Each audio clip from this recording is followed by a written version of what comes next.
Good evening and welcome to Ville News. I'm your host, Michael MacDonald, along with Georgea Hall, here to give you the latest campus, local, and national headlines. Stay tuned because Ville News starts right now.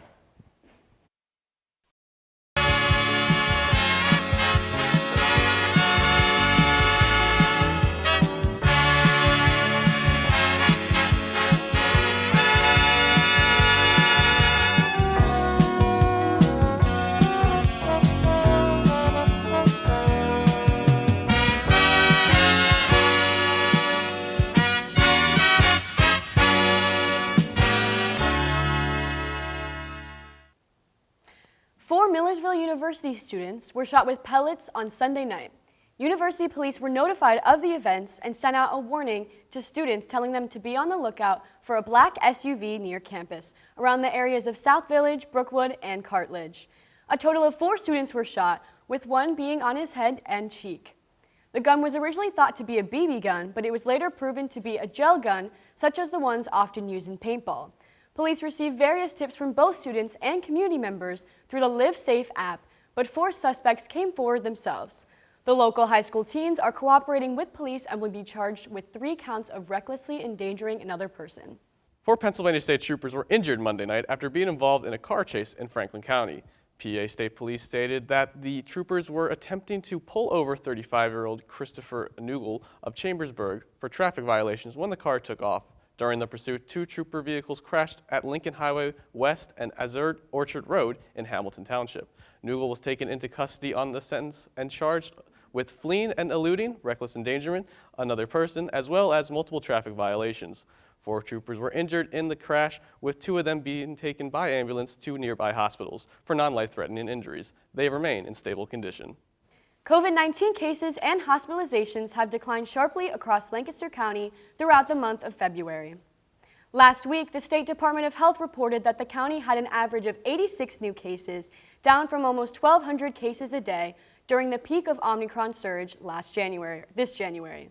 Lancaster County also is on track to have half the number of deaths from COVID that were recorded in January, as the county follows the nationwide downward trend in cases and deaths.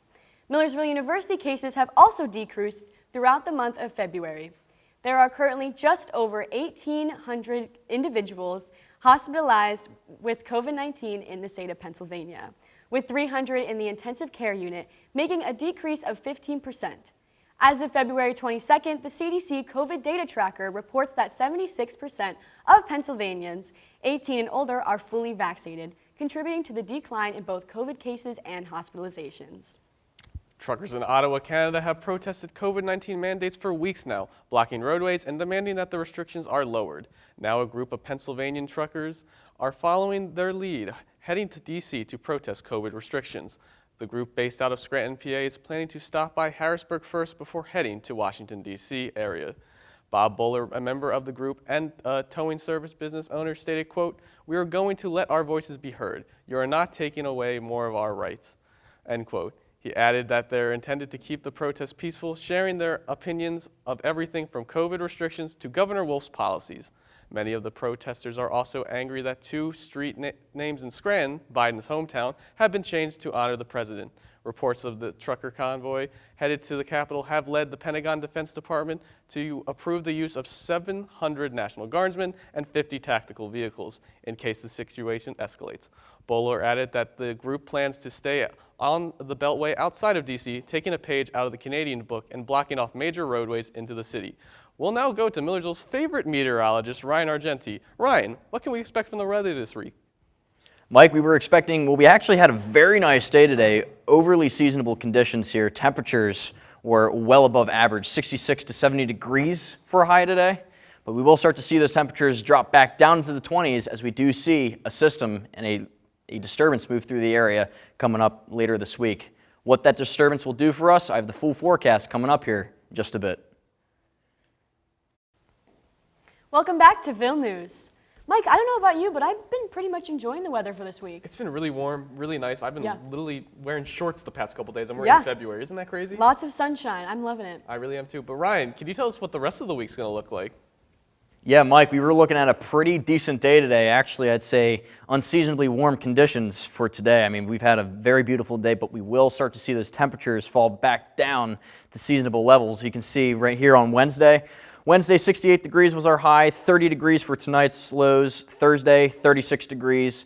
Low for 32. We are looking at some sleet moving through. Friday, we do have a chance of some rain. 48 degrees for a high, 22 for Friday night's lows. And checking out the 7-day. 7-day Saturday and Sunday, setting up to be a really good weekend. And Monday and Tuesday, a great start to our work week. And back to you at the desk. The Wendy Williams Show has announced that it is coming to an end after 13 successful seasons. Williams has been absent from her host position on the show since the premiere of the latest season due to health issues following a breakthrough case of COVID-19. She has also been struggling with issues from Graves' disease, an autoimmune disorder Williams has been dealing with for years. Williams Reps Howard Bargman stated, quote, "It's been a challenging time for Wendy as she is dealing with her health issues. She's more than anyone understands the reality of the syndicate television. You can't go to the marketplace and sell a show that the Maybe Wendy show," end quote. Talks of a show veteran Sherry Shepard will be taking the Wendy Williams Show time slot in a new show called Sherry. Shepard has been filling in for Williams since the fall of 2021 and is excited for the chance to host her own show. She stated, quote, "I am so excited to have my dream come true and to debut my very own show, Sherry, this fall. I can't wait until the return of the new show and the host to merge everything I love, pop culture, talk entertainment, and comedy," end quote. Has been assured that Wendy Williams, that her health allowed her to host again someday. The show will be waiting for her, but in the meantime, she'll have a new daytime talk show to look forward to. Just 2 years after the murder of Ahmaud Arbery in a Georgia neighborhood back in 2020, a jury decision has been made regarding charges against the 3 white men who were involved. Travis McMichael, Gregory McMichael, and William Bryan have been found guilty of all charges in the federal hate crimes trial, supporting the prosecutor's case that the men chased down Arbery because he was black. These charges are following a decision made in November where all 3 men were found guilty of murder in the state court. Arbery's family was seen hugging and celebrating following the ruling, and family lawyer Ben Crump stated, quote, "Thank God for this good morning that Wanda and Marcus have prayed for. It is because of their conviction to get full justice, not partial justice, that we get to celebrate this morning," end quote. On top of these new charges, Travis McMichael was found guilty of using a Remington shotgun, while his father, Gregory, was found guilty of using a .35 Magnum revolver. All 3 men convicted now face potential life in prison, along with heavy fines, in addition to the life sentence from the trial in November. When we get back, we'll hear from an upcoming Millersville University event from Valentina Zamora and get the full weather forecast. With International Women's Day just around the corner, Millersville's HerCampus chapter is hosting an event to celebrate this coming week. On Wednesday, March 2nd, HerCarnival will be hosted in the SMAC to celebrate women empowerment from 7 p.m. to 10 p.m. There will be performances by clubs like Dance Expression, speakers, activities, a photo booth, and more. Anyone is welcome to come and enjoy a night of positivity, empowerment, and fun. HerCampus hopes to see you at some of these inspiring events. Now, back to you guys at the desk. Welcome to We the People, your source for the latest political news. The past few weeks have been filled with many questions regarding the Russian-Ukraine situation. With so many different parts to the growing issue, let's discuss the background and some questions the American public has. So, Georgia, I understand that you have some questions prepared for me. Many questions, Michael. I think first off, we should start with what is the history of how we kind of got here and ended up at this point? Well, I think we got to jump back a little bit to the fall of the Soviet Union in 1991, when we see the Eastern Bloc fall and many countries file for partnership with NATO. Places like Lithuania, Poland, and other countries like that. Ukraine has not been able to join NATO with that Russian presence since 2014 with the invasion of Crimea, but more recently they've been more in favor of joining the EU and NATO, and Russia would not want another NATO country on their doorstep. So that's kind of where we set off the events of everything that we've been seeing in the past month. So, Gotcha. Yeah. Next, what are the troop movements in the area by Russia? What is that looking like as far as troops over there? Honestly, over the past year, Russia's been moving troops to its border with Ukraine I think right now the numbers stand at about 150 Russian troops along the entire border of Ukraine and Russia, along with Belarus, as they're doing military practices with that country as well, and other troop movements into other places of Ukraine, which I know that's probably your next question, actually. Yes, it is. You got it before me. Russia is claiming this new nation in eastern Ukraine. What is that sort of going to look like in Russia and even Ukraine? Yeah, so there's two new countries that Putin announced earlier this week. I believe that they are Donetsk and Luhansk. They're just eastern territories in Ukraine that have been under Russian separatist occupation since 2014, like I mentioned with that invasion of Crimea. Yes.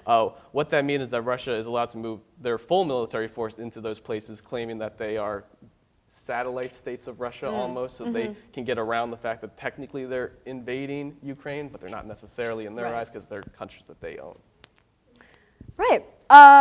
As far as the Biden administration, what has been done with that in this whole situation? What's been contributed from Biden? Well, most likely sanctions. That's something we've seen a lot. But the Biden administration is kind of being more of an iron fist on this, saying if Russia will invade, that they won't be afraid to use military force. I know the United States has sent about 8,000 troops into Europe, 3,000 alone to Poland, which again is right on the doorstep of Russia.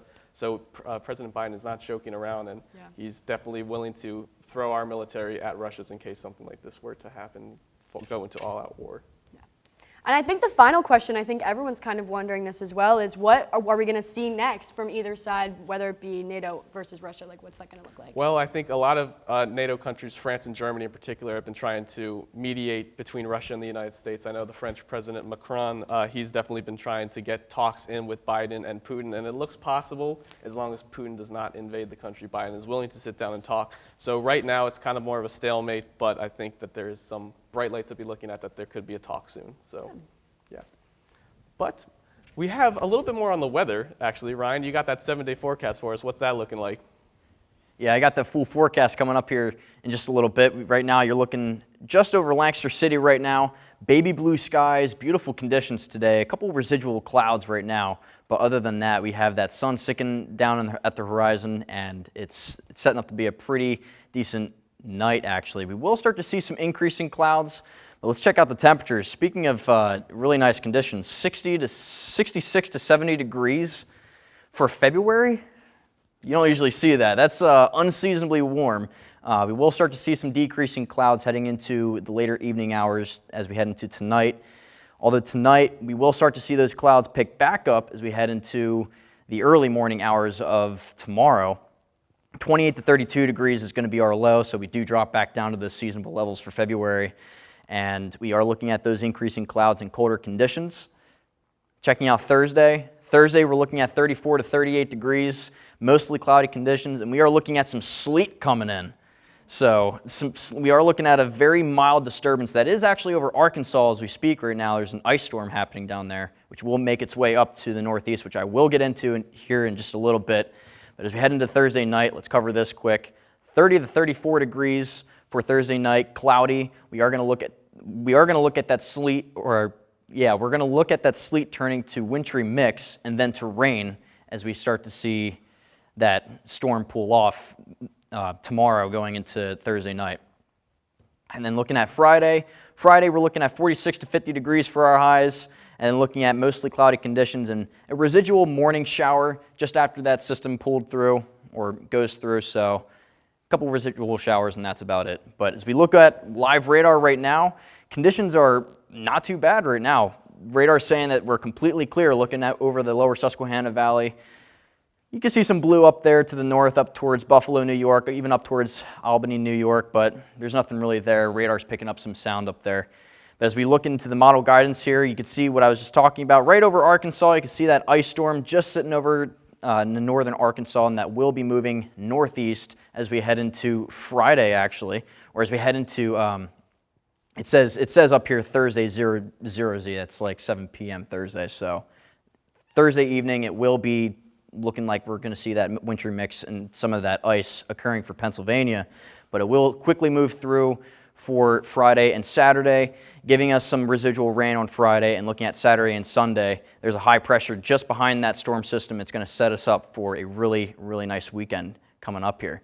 And checking out the 3-day outlook, 68 degrees was our high, 30 degrees is going to be our low for tonight. Checking out Thursday, 36 degrees for our highs, 32 degrees for Thursday night's lows, and checking out Friday, we are looking at those residual showers from that storm that passes through, 48 degrees for a high, 22 for a low, and checking out our 7-day forecast.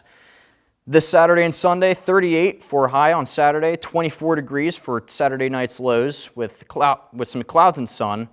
Mainly sunny conditions for Sunday, looking at 46 degrees for a high, 18 degrees for Sunday night's lows, and looking at the beginning of our work week, Monday and Tuesday, setting up to be really, really nice there. So this weather broadcast has been brought to you by the Millersville University Campus Weather Service. Visit us at millersville.edu/weather center for all of your latest weather updates.